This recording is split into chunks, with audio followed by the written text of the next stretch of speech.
सर्वमङ्गलमाङ्गल्ये शिवे सर्वार्थसाधिके शरण्ये त्र्यम्बके देवी नारायणी नमोस्तुते।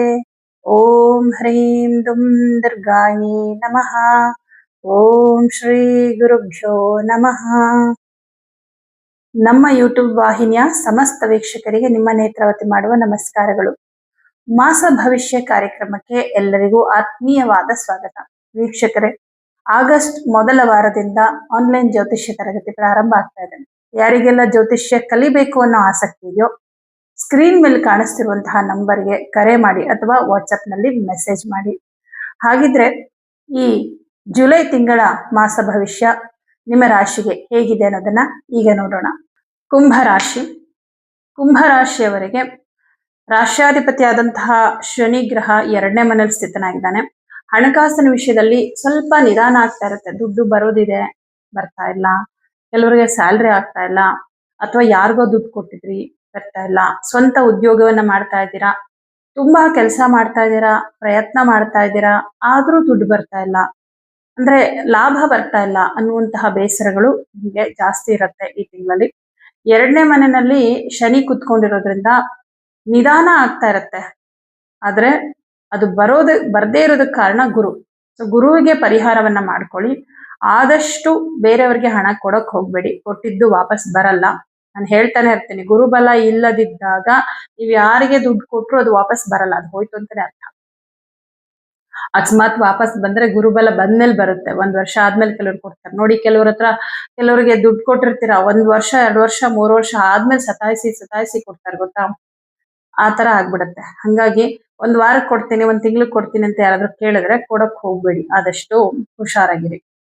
ಇನ್ನು 2ನೇ ಮನೆಯಲ್ಲಿ ಶನಿ ಇರೋದ್ರಿಂದ ಯಾರ ಹತ್ರನೂ ಮಾತಿಗೆ ಹೋಗ್ಬೇಡಿ. ಮಾತಾಡ್ತಾ ಸುಮ್ನೆ ಅಪವಾದಕ್ಕೆ ಈಡಾಗುವ ಸಾಧ್ಯತೆಗಳು ಇದೆ. ಶತ್ರುಗಳ ಕಾಟ ಜಾಸ್ತಿ ಆಗತ್ತೆ, ಸ್ವಲ್ಪ ಹುಷಾರಾಗಿರಿ. ನಿಮ್ಮ ಮಾತಿಂದ ಶತ್ರುತ್ವ ಜಾಸ್ತಿ ಆಗತ್ತೆ. ನೀವು ಇಂಟೆನ್ಷನಲ್ಲಿ ಏನು ಹೇಳಲ್ಲ, ಆದ್ರೆ ನೀವು ಆಡುವ ಮಾತು ಅವರ ಜೀವನಕ್ಕೆ ಯಾವುದೋ ಹತ್ರವಾಗಿರುತ್ತೆ. ಅವಾಗ ನಿಮ್ ಮೇಲೆ ಅವರು ಕೋಪ ಮಾಡ್ಕೋತಾರೆ, ನಿಮ್ಮಿಂದ ದೂರ ಆಗ್ತಾರೆ. ಜೊತೆಗೆ ಹಾಗೆ ಒಂದು ಶತ್ರುತ್ವನ ಬೆಳೆಸ್ಕೊಂಡು ಹೋಗ್ತಾರೆ. 6ನೇ ಮನೆಯಲ್ಲಿ ಗುರು ಉಚ್ಚ ಕ್ಷೇತ್ರದಲ್ಲಿರೋದ್ರಿಂದ ಶತ್ರುಗಳು ಜಾಸ್ತಿ ಆಗ್ತಾರೆ. ಹುಷಾರಾಗಿರಿ, ಆದಷ್ಟು ಶತ್ರುತ್ವ ಬೇಡ, ತುಂಬಾ ಮಿತ್ರತ್ವನೂ ಬೇಡ. ತಟಸ್ಥವಾಗಿ ನಿಮ್ ಪಾಡಿಗೆ ನೀವು ಇದ್ಬಿಡಿ. ಇನ್ನು 3ಯ ಭಾವಾಧಿಪತಿ ನಿಮ್ಗೆ ಕುಜಗ್ರಹ 4ಥ ಭಾವದಲ್ಲಿದ್ದಾನೆ. ಕೃಷಿಕರಿಗೆ ಚೆನ್ನಾಗಿದೆ ತಕ್ಕ ಮಟ್ಟಿಗೆ. ಯಾಕಂದ್ರೆ ನಿಮ್ಗೆ 4ಥ ಭಾವಾಧಿಪತಿ ಸಪ್ತಮದಲ್ಲಿ ಕುತ್ಕೊಂಡು ನಿಮ್ ರಾಶಿನ ನೋಡ್ತಾ ಇದ್ದಾನೆ. 4ಥ ಭಾವದಲ್ಲಿ ಮಂಗಳ ಇದ್ದಾನೆ. ಏನಾದ್ರೂ ಈ ನಿವೇಶನ ತಗೋಬೇಕು ಅಥವಾ ಕೃಷಿ ಭೂಮಿ ತಗೋಬೇಕು ಅಂತ ಏನಾದ್ರು ಅನ್ಕೊಂಡಿದ್ರೆ ತಗೊಂಡ್ಬಿಡಿ. ಯಾಕಂದ್ರೆ ಇವಾಗ 6ನೇ ಮನೇಲಿ ಗುರು ಇದ್ದಾನೆ ಅಂದ್ರೆ ನಿಮ್ಮ ಹತ್ರ ದುಡ್ಡು ಇರೋದಕ್ಕೆ ಬಿಡೋದಿಲ್ಲ. ಯಾವುದೋ ರೂಪದಲ್ಲಿ ನಿಮ್ಮ ಹಣ ಇನ್ಯಾರ್ದೋ ಪಾಲಾಗೋ ತರ ಮಾಡ್ಬಿಡ್ತಾನೆ. ಬಿಸ್ನೆಸ್ಗೆ ಹಾಕ್ತೀರಾ, ಲಾಸ್ ಆಗ್ಬೋದು. ಯಾರಿಗೋ ಕೊಡ್ತೀರಾ, ಅವರು ಮೋಸ ಮಾಡ್ಬೋದು. ಈ ತರದ್ದೇನೋ ಆಗತ್ತೆ. ಬಟ್ ಈ ತಿಂಗಳು ಪರ್ಟಿಕ್ಯುಲರ್ ಆಗಿ ಒಳ್ಳೆ ಟೈಮ್. ಅಂದ್ರೆ 4ಥ ಭಾವಕ್ಕೆ ಕುಜ ಬಂದಿದ್ದಾನೆ. 4ಥ ಭಾವಾಧಿಪತಿ 7ನೇ ಮನೇಲಿ ಕೂತ್ಕೊಂಡು ನಿಮ್ ರಾಶಿ ನೋಡ್ತಾ ಇದ್ದಾನೆ. ಹಾಗಾಗಿ ಏನಾದ್ರೂ ನಿವೇಶನ ತಗೋಬೇಕು, ಕೃಷಿ ಭೂಮಿ ತಗೋಬೇಕು, ಮನೆ ತಗೋಬೇಕು ಅಂತ ಏನಾದ್ರು ಅನ್ಕೊಂಡಿದ್ರೆ ತಗೊಂಡ್ಬಿಡಿ. ತುಂಬಾ ಅನುಕೂಲ ಆಗತ್ತೆ ನಿಮ್ಗೆ ಈ ತಿಂಗಳಲ್ಲಿ. ಈ ತಿಂಗಳು ಪೂರ್ತಿ ನಿಮ್ಗೆ ಒಳ್ಳೆ ಟೈಮ್ ಇದೆ ಈ ವಿಚಾರವಾಗಿ. ತಗೋಬಹುದು. ಹಾಗೆ ಏನಾದ್ರೂ ಪ್ರಾಪರ್ಟಿ ಸೇಲ್ಗಿಟ್ಟಿದ್ದೀರಾ, ಮನೆ ಅಥವಾ ಸೈಟ್ ಏನೋ ಸೇಲ್ಗಿಟ್ಟಿದ್ದೀರಾ ಅಂತಂದ್ರೆ ಸೇಲ್ ಆಗುವ ಸಾಧ್ಯತೆ ಕೂಡ ಇದೆ. ಸೇಲ್ ಆಗಿ ದುಡ್ಡು ಬರುತ್ತೆ. ಬಟ್ ಆ ದುಡ್ಡನ್ನು ಕೂಡ ಬೇರೆ ಕಡೆ ಎಲ್ಲಾದ್ರೂ ಸ್ಥಿರಾಸ್ತಿಗೆ ಇನ್ವೆಸ್ಟ್ ಮಾಡಿ, ಇಲ್ಲಾಂದ್ರೆ ಆ ಹಣ ಕೂಡ ಇರಲ್ಲ ನಿಮ್ಗೆ. ಸೊ ಈ ವಿಷಯದಲ್ಲಿ ನಿಮ್ಗೆ ಚೆನ್ನಾಗಿದೆ. ಇನ್ನು 4ಥ ಭಾವದಲ್ಲಿ ಕೂತ್ಕೊಂಡಿರುವಂತಹ ಮಂಗಳ ಗ್ರಹ ದಶಮ ಸ್ಥಾನ ನೋಡ್ತಾ ಇದ್ದಾನೆ. ಹಾಗಾಗಿ ಉದ್ಯೋಗದ ಕ್ಷೇತ್ರದಲ್ಲಿ ಚೆನ್ನಾಗಿದೆ ನಿಮ್ಗೆ. ವೃತ್ತಿ ಜೀವನದಲ್ಲಿ ಯಾವುದೇ ರೀತಿಯ ತೊಂದರೆಗಳಿಲ್ಲ. ನಿಮ್ ಕೆಲಸ ನೀವು ಮಾಡ್ಕೊಂಡು ಹೋಗ್ತಾ ಇರ್ತೀರಾ. ಬಟ್ ಅಲ್ಲಿ ಕೂಡ ಏನಾಗ್ತಾ ಇರುತ್ತೆ ಗೊತ್ತಾ, ಕೆಲಸ ಮಾಡುವಂತ ಸ್ಥಳದಲ್ಲಿ ನಿಮ್ಗೆ ಶತ್ರುಗಳು ಒಬ್ಬೊಬ್ರೆ ಹುಟ್ಕೊಳ್ತಾ ಇರ್ತಾರೆ. ನಿಮ್ಗೆ ಗೊತ್ತೇ ಆಗೋದಿಲ್ಲ. ಅದ್ರದ್ದು ಎಫೆಕ್ಟ್ ಯಾವಾಗ ಗೊತ್ತಾಗುತ್ತೆ ಅಂದ್ರೆ ಇನ್ನೊಂದ್ ಸ್ವಲ್ಪ ದಿನ ಆದ್ಮೇಲೆ ಗೊತ್ತಾಗುತ್ತೆ. ಅಲ್ಲಿನೂ ಅಷ್ಟೇ, ಯಾವುದೋ ಒಂದು ಕಾರಣಕ್ಕೆ ನೀವು ಬೇಕು ಅಂತ ಏನೋ ತಪ್ಪು ಮಾಡಲ್ಲ, ಬೇಕು ಅಂತ ಯಾರಿಗೂ ಹರ್ಟ್ ಮಾಡಲ್ಲ.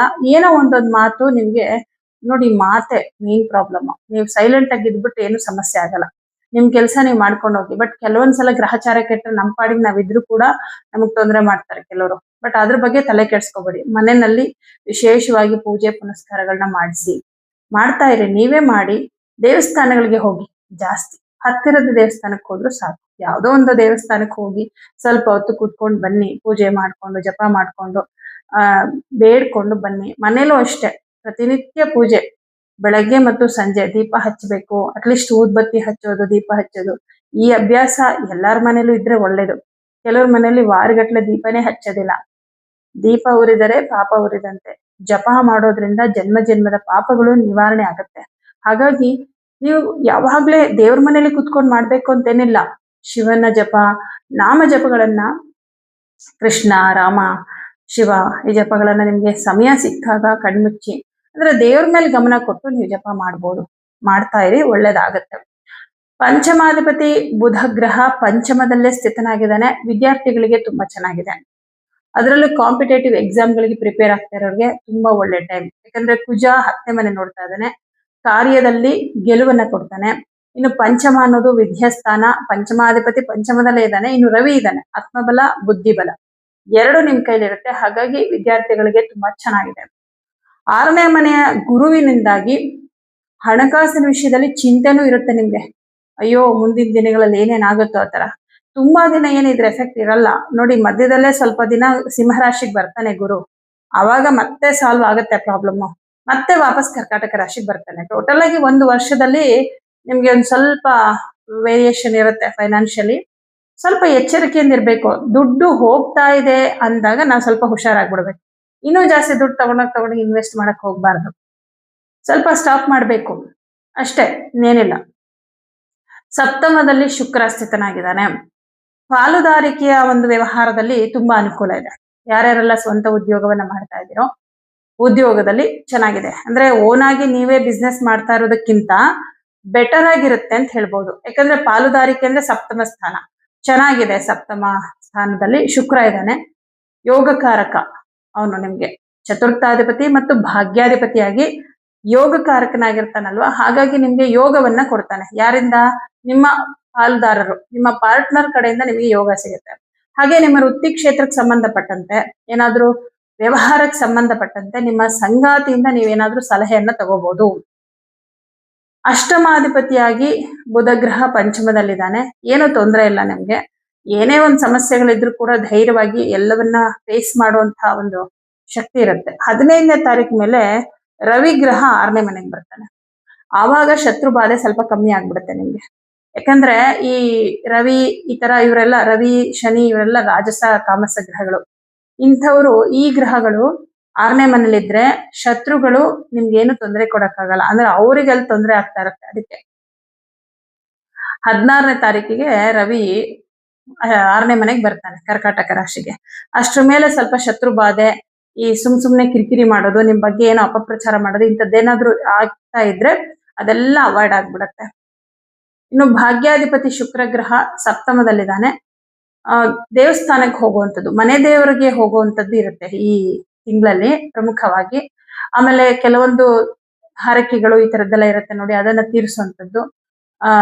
ಅಂದ್ರೆ ಧರ್ಮಕ್ಷೇತ್ರಗಳಿಗೆ ಹೋಗುವಂಥದ್ದು. 9ನೇ ಮನೆ ಅನ್ನೋದು ಧಾರ್ಮಿಕ ವಿಧಿವಿಧಾನಗಳನ್ನ ತೋರಿಸುತ್ತೆ. ಸೊ ಈ ವಿಚಾರದಲ್ಲಿ ಶುಕ್ರ ನಿಮ್ಗೆ ತುಂಬಾ ಅನುಕೂಲ ಮಾಡ್ಕೊಡ್ತಾನೆ. ಶುಕ್ರನ್ ಜೊತೆ ಕೇತು ಇರೋದ್ರಿಂದ ಇದು ಪ್ರಯಾಣವನ್ನ ತೋರಿಸುತ್ತೆ.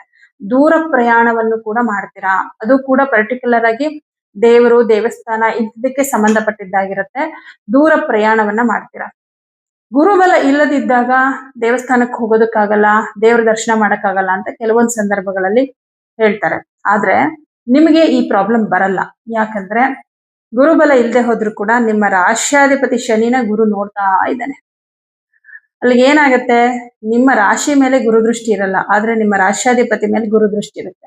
ಅದು ನಿಮ್ಮೊಳಗೆ ಆಧ್ಯಾತ್ಮದ ಬಗ್ಗೆ ಜಾಸ್ತಿ ಗಮನ ಹರಿಸೋ ಹಾಗೆ ಮಾಡುತ್ತೆ. ನಿಮ್ಮ ಪೂಜೆ ಪುನಸ್ಕಾರಗಳು, ಯಾವುದೋ ದೇವಸ್ಥಾನಕ್ಕೆ ಹೋಗೋಣ, ಕೆಲವು ಜವಾಬ್ದಾರಿಗಳು ಅದನ್ನೆಲ್ಲ ನಿಭಾಯಿಸೋಣ, ದೇವರಿಗೆ ಸಂಬಂಧಪಟ್ಟಿದ್ದು, ಈ ತರದ್ದೆಲ್ಲ ನೀವು ಮಾಡ್ತೀರಾ. ಆ ವಿಷಯದಲ್ಲಿ ತುಂಬಾ ಚೆನ್ನಾಗಿದೆ. ಇನ್ನು ಲಾಭಾಧಿಪತಿಯಾದಂತಹ ಗುರುಗ್ರಹ 6ನೇ ಮನೇಲಿ ಇರೋದ್ರಿಂದ ತುಂಬಾ ಲಾಭದ ನಿರೀಕ್ಷೆ ಮಾಡಬೇಡಿ. ತುಂಬಾ ಲಾಭದ ನಿರೀಕ್ಷೆ ಮಾಡ್ಕೊಂಡು ತುಂಬಾ ಇನ್ವೆಸ್ಟ್ಮೆಂಟ್ ಎಲ್ಲ ಮಾಡಕ್ ಹೋಗ್ಬೇಡಿ. ಈ ವಿಷಯದಲ್ಲಿ ತುಂಬಾ ಹುಷಾರಾಗಿರಿ. ನಾನು ಪದೇ ಪದೇ ಹೇಳ್ತಾ ಇರ್ತೀನಿ. ಇಲ್ಲ ನಾವು ಬಿಸ್ನೆಸ್ ಮಾಡ್ತಾ ಇದೀವಿ, ನಾವು ಇನ್ವೆಸ್ಟ್ ಮಾಡ್ತಾನೆ ಇರಬೇಕು, ಇಲ್ಲಾಂದ್ರೆ ನಮ್ ಬಿಸ್ನೆಸ್ ಮುಂದುವರಿಯಲ್ಲ ಅಂತ ಏನಾದ್ರು ಇದ್ರೆ ನಿಮ್ ಜಾತಕನ ಒಂದ್ಸಲ ಪರಿಶೀಲನೆ ಮಾಡಿಸ್ಕೊಳ್ಳಿ. ತುಂಬಾ ಶುಭ ಗ್ರಹಗಳ ಒಂದು ದಶೆ ಭುಕ್ತಿ, ಯೋಗಕಾರಕರ ದಶೆ ಭುಕ್ತಿ ನಡೀತಾ ಇದ್ರೆ ಖಂಡಿತ ನೀವು ಮುಂದುವರಿಬಹುದು. ಯಾಕಂದ್ರೆ ಇಲ್ಲಿ ಗುರುವಿನ ಅಶುಭ ಫಲ ಒಂದು 30% ಇರುತ್ತೆ. ದಶಾಭುಕ್ತಿದು ಫಲ ನಿಮ್ಗೆ ಜಾಸ್ತಿ ಪರ್ಸೆಂಟ್ ಇರುತ್ತೆ. ಇದಕ್ಕೆ ನೀವು ಪರಿಹಾರ ಮಾಡ್ಕೊಂಡು ಮುಂದುವರಿಬಹುದು. ಮೊದಲಿನಷ್ಟು ಅಲ್ಲದಿದ್ರು ಕೂಡ ತಕ್ಕ ಮಟ್ಟಿಗೆ ನಿಮ್ಗೆ ಅನುಕೂಲ ಆಗ್ತಾ ಇರುತ್ತೆ. ಯಾಕಂದ್ರೆ ನಿಮ್ಗೆ ದಶಾಭುಕ್ತಿ ಚೆನ್ನಾಗಿರುತ್ತಲ್ಲ, ಹಾಗಾಗಿ. ಇನ್ನು ಬೇರೆ ವಿಚಾರ ಅಂತ ಬಂದಾಗ ಸರ್ಕಾರಿ ಉದ್ಯೋಗದಲ್ಲಿರುವಂತವ್ರಿಗೆ ಏನು ತೊಂದರೆ ಇಲ್ಲ. 5ನೇ ಮನೆಯಲ್ಲಿ ರವಿ ಇರ್ತಾನೆ, 16ನೇ ತಾರೀಕಿಗೆ 6ನೇ ಮನೆಗೆ ಬರ್ತಾನೆ. ಸೊ ಕೆಲಸದಲ್ಲಿ ಏನು ತೊಂದರೆ ಇಲ್ಲ. ಖಾಸಗಿ ಕಂಪನಿಯಲ್ಲಿ ಕೆಲಸ ಮಾಡೋರಿಗೆ, ಆಮೇಲೆ ಸರ್ಕಾರಿ ಉದ್ಯೋಗದಲ್ಲಿರೋರ್ಗೆ ಏನು ಪ್ರಾಬ್ಲಮ್ ಇಲ್ಲ. ಓನ್ ಬಿಸ್ನೆಸ್ ಮಾಡೋರು ಸ್ವಲ್ಪ ಹುಷಾರಾಗಿರಿ ಅಷ್ಟೇನೆ. ಆಮೇಲೆ ಮಾತಿನ ವಿಷಯದಲ್ಲೇ ಹುಷಾರಾಗಿರಿ. ಆಮೇಲೆ ಶತ್ರುಗಳು ಜಾಸ್ತಿ ಆಗ್ತಾರೆ. ವಿನಾಕಾರಣ ಯಾರಿಗೂ ಏನು ಹೇಳಕ್ ಹೋಗ್ಬಿಡಿ. ಈ ಕೆಲವರು ಅವ್ರು ತಪ್ಪು ಮಾಡ್ತಿದ್ದಾರೆ, ಸಣ್ಣ ಪುಟ್ಟ ಮಿಸ್ಟೇಕ್ ಮಾಡ್ತಿದ್ದಾರೆ, ಅದನ್ನ ಒಳ್ಳೆ ರೀತಿನಲ್ಲಿ ಹೇಳಿ. ಆದಷ್ಟು ನಿಷ್ಠೂರ ಮಾಡ್ಕೊಳಕ್ ಹೋಗ್ಬಿಡಿ. ಆದಷ್ಟು ಕಮ್ಮಿ ಮಾತಾಡಿದ್ರೆ ತುಂಬಾ ಒಳ್ಳೇದು. ಬೇರೆ ವಿಚಾರದಲ್ಲಿ ಏನು ತೊಂದರೆ ಇಲ್ಲ. ಈ ವಿಚಾರಗಳಲ್ಲಿ ಎಚ್ಚರಿಕೆಯಿಂದ ಇರಿ. ಇನ್ನು ಪರಿಹಾರ ಅಂತ ಬಂದಾಗ ಪ್ರಮುಖವಾಗಿ ಮಾಡ್ಬೇಕಾಗಿರೋದು ಪರಿಹಾರ ಇಷ್ಟೇ. ಪ್ರತಿ ಗುರುವಾರ ಕಡಲೆಬೇಳೆ ದಾನ ಕೊಡಿ. ಪ್ರತಿ ಶನಿವಾರ ಎಳ್ಳು ದಾನ ಕೊಡಿ. ಕುಟುಂಬದ ಕಡೆ ಜಾಸ್ತಿ ಜಾಗೃತಿ ಮಾಡಿ. ಯಾಕಂದ್ರೆ 2ನೇ ಮನೇಲಿ ಶನಿ ಇದಾನಲ್ವಾ, ಕುಟುಂಬದಲ್ಲಿ ಸ್ವಲ್ಪ ಲಾಸ್ ಆಗೋದು, ಕಷ್ಟ ಬರೋದು, ಖರ್ಚುಗಳು ಬರುವಂತದ್ದು, ಈ ತರದ್ದೆಲ್ಲ ಆಗ್ತಾ ಇರುತ್ತೆ. ಕುಟುಂಬದವರ ಸ್ವಭಾವದಲ್ಲಿ ಏನೋ ಬದಲಾವಣೆಗಳಾಗ್ತಾ ಇರುತ್ತೆ. ಸ್ವಲ್ಪ ಕುಟುಂಬದವರ ಕಡೆಗೆ ಜಾಸ್ತಿ ಗಮನ ಕೊಡಿ. ಪರಿಹಾರಗಳನ್ನೆಲ್ಲ ಮಾಡ್ಕೊಳ್ಳಿ, ಒಳ್ಳೇದಾಗತ್ತೆ. ಎಲ್ರಿಗೂ ಶುಭವಾಗಲಿ.